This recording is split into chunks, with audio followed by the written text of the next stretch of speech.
Hello అందరికీ మనకి M2లో ఇంపార్టెంట్ క్వశ్చన్స్లో solve of x plus 2y cube into dy/dx equals to y అనే క్వశ్చన్ చాలా important. x plus 2y cube ఈ మెథడ్ అనేది చాలా ఇంపార్టెంట్. మనకు ఒకసారి మెథడ్ వస్తే మిగతా క్వశ్చన్స్ కూడా చేయగలుగుతాం. dy/dx ఈక్వల్స్ టు y ఇచ్చిన క్వశ్చన్ని x plus 2y cube equals to y into dy/dxని ఇటు సైడ్ తీసుకున్నాం. d into dx/dy equals to x plus 2y cube dx/dy equals to xy x/y plus 2y cube by y. ఇక్కడ y క్యూబ్లో నుంచి y cancel అయిపోయింది. dx/dy equals to x/y plus 2y square.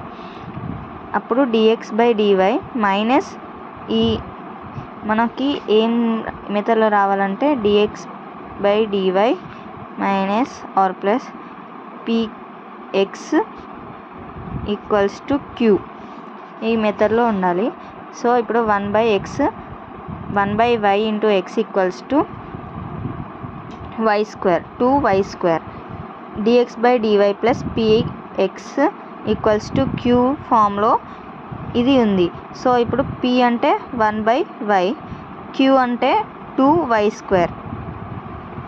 ఈ formula ఈ వచ్చిన వాల్యూస్ని మనం ఇంపార్టెంట్ ఫార్ములా ఏంటంటే ఇక్కడ x into e⁻p⁴ equals to integration q into e⁻p⁴ into dy plus c. ఇది చాలా ఇంపార్టెంట్ ఫార్ములా అన్నమాట. మళ్ళీ ఒకసారి ఫార్ములా చెప్తున్నా. x ఇంటూ e⁻p⁴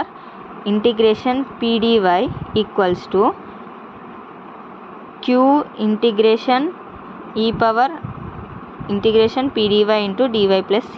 మనకి p వాల్యూ తెలుసు, q వాల్యూ తెలుసు.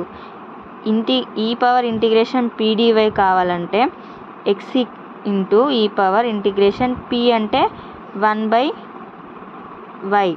Into dy equals to q అంటే 2y స్క్వేర్ ఇంటూ e⁻−1/, ఇది p value into dy plus c. ఇక్కడ x ఇంటూ ఇంటిగ్రేషన్ 1/y అంటే -log y equals to 2y square into integration -1/y అంటే -log y plus c. x into e⁻log y -1 equals to integration 2y square into e⁻log y -1 plus c. ఈ minus అనేది పవర్లోకి add అయిందనమాట. x into 1/y equals to integration 2y square into y by plus c.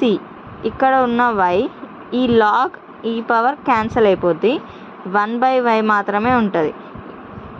y inverse అంటే 1/y. So 1/y ఈ y square cancel.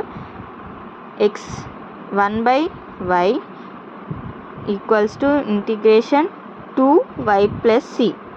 x into 1/y equals to 2y square integration y ఏంటి y square by 2. So y square by 2 cancel plus c equals to x/y equals to y square plus c. This is the final answer. సింపుల్గా మనం ఇచ్చిన క్వశ్చన్ని dx/dy plus px equals to q అందులోంచి pq values తీసుకోవాలి. వచ్చిన దాన్ని ఈ మెథడ్లోకి convert చేసుకొని మనం ఈ ఫార్ములాలో సబ్స్టిట్యూట్ చేయాలి. సబ్స్టిట్యూట్ చేస్తే మనకి xy equals to x square plus c. ఇది చాలా చాలా ఇంపార్టెంట్ క్వశ్చన్ అండి. ఈ మెథడ్కి ఈ ఫార్ములా మనం జస్ట్ ఈ ఫార్ములా ఇంకా ఇచ్చిన క్వశ్చన్ని ఈ మెథడ్లో కన్వర్ట్ చేసుకుంటే ఈజీగా ఉంటుంది. Thank you.